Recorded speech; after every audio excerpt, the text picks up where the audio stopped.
بسم اللہ الرحمن الرحیم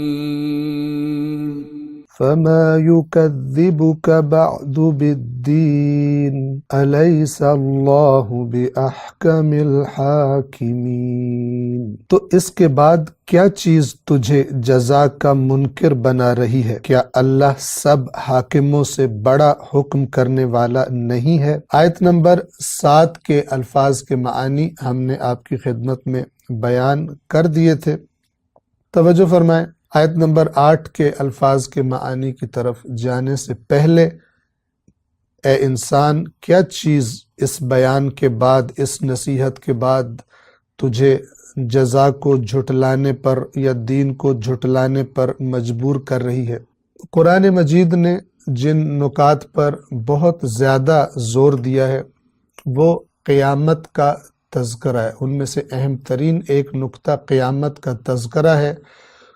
تقریباً قرآن مجید کا تیسرا حصہ قیامت کے تذکرے پر مشتمل ہے، اور قرآن مجید سے انسان کو جو تصور ملتا ہے اس کائنات کا، انسان کے اپنے بارے میں اور انسان کے اعمال کے بارے میں، وہ یہ ہے کہ انسان جو کچھ کر رہا ہے ایک دوسری دنیا میں جو ہمیشہ رہنے والی دنیا ہے، اپنے سارے اعمال، اپنے سارے اقوال، ہر چیز اسے دکھائی جائے گی، اور پھر اگر اس کی نیکیاں وزن میں زیادہ ہوں گی تو جنت ہے، اور اگر اس کے گناہ وزن میں بڑھ گئے تو اس کو جہنم میں ڈالا جائے گا۔ لیکن اس دنیا میں انسان کا ہر عمل اثر رکھتا ہے اس کی آخرت کی ہمیشہ اور دائمی ملنے والی زندگی پر۔ جس انسان کا جتنا زیادہ ایمان پختہ ہے اور مضبوط ہے آخرت پر، اس کا اثر، اس یقین کا، اس ایمان کا اثر اس کے دنیا کے اعمال پر نظر آتا ہے، اور اگر آخرت کو انسان بھول جائے تو پھر دنیا میں اپنے آپ کو آزاد سمجھ لیتا ہے، پھر اللہ کے احکام اس کے لیے اہمیت کھو دیتے ہیں، ان کی اہمیت کم ہو جاتی ہے یا بالکل ہی ختم ہو جاتی ہے۔ جس کو پتہ ہو کہ جو کچھ وہ کر رہا ہے وہ دیکھا جائے گا، اللہ اسے دیکھ رہا ہے اور قیامت کے دن اسے دکھائے گا، اور پھر اس کے مطابق اس کے بارے میں فیصلہ کرے گا، وہ انسان اپنی زندگی میں بہت زیادہ متوجہ رہتا ہے کہ میں اس خالق کو ناراض نہ کروں۔ اللہ کا یہ فرمانا کہ انسان میں بہترین صفات ہے تمام مخلوقات سے، خاص طور پہ عقل، کہ جس سے انسان باقی مخلوقات سے ممتاز اور بلند ہو جاتا ہے اور جدا ہو جاتا ہے، اشرف المخلوقات قرار پاتا ہے۔ انسان جب دیکھتا ہے، اور قرآن بھی اس کو بتاتا ہے، خود بھی انسان اپنے اندر جھانکے تو اس کو یہ بات پتہ چلتی ہے، اور قرآن مجید میں اللہ تبارک و تعالیٰ اس کی مزید تاکید فرما دیتا ہے کہ جب ہم نے تجھے عقل بھی دی ہے، بہترین صفات اے انسان تجھے عطا کی ہیں، تیرے اندر دو طاقتیں رکھی ہیں، چاہے تو بہترین بن جا اور چاہے تو پسترین اور گھٹیا ترین بن جا، دونوں کام تیرے اپنے عمل کا نتیجہ ہوں گے۔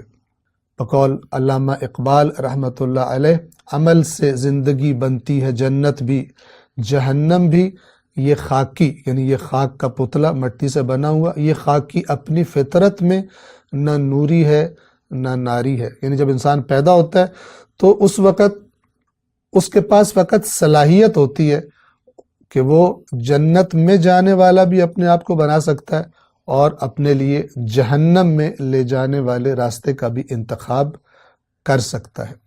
انسان اسفل سافلین بھی بن سکتا ہے، اور اگر چاہتا ہے کہ نہ بنے اور بلند ہو جائے تو پھر اس کو ایمان اور عمل صالح کا راستہ اپنانا پڑتا ہے۔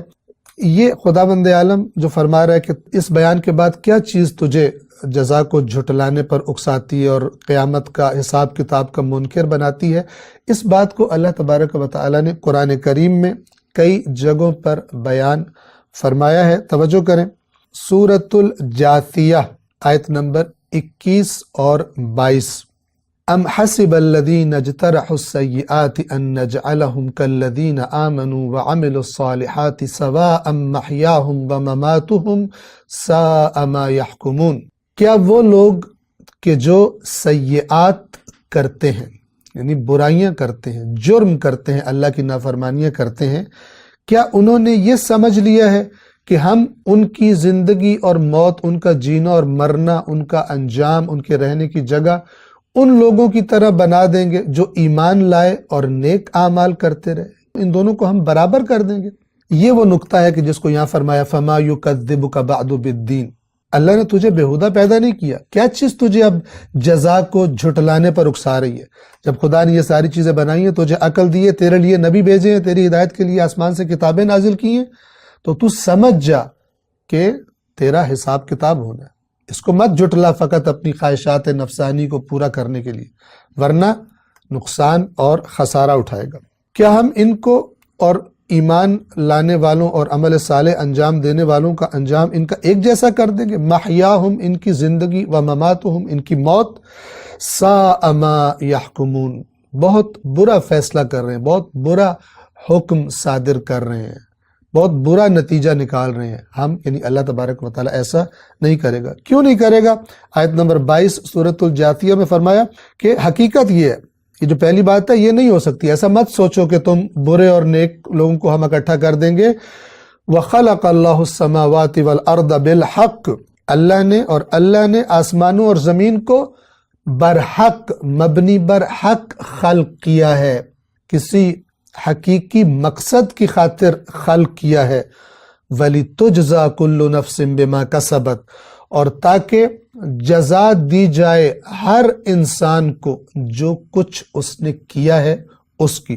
وَهُمْ لَا يُظْلَمُونَ، اور ان پر کوئی ظلم نہیں کیا جائے گا۔ یعنی اس لیے اللہ نے خلق کیا ہے تاکہ تمہیں آزمائے، اور پھر جو تم کام کرتے ہو اس کی مناسبت سے تمہیں قیامت کے دن جزا دی جائے۔ لہذا مت سمجھو کہ جو مرضی کرتے رہو گے، قیامت کے دن اللہ کے اطاعت گزار بندوں کے ساتھ خداوند عالم تمہارا مکان اور ٹھکانہ بنا دے گا۔ اس کو جاری رکھیں گے۔ والسلام علیکم ورحمۃ اللہ وبرکاتہ۔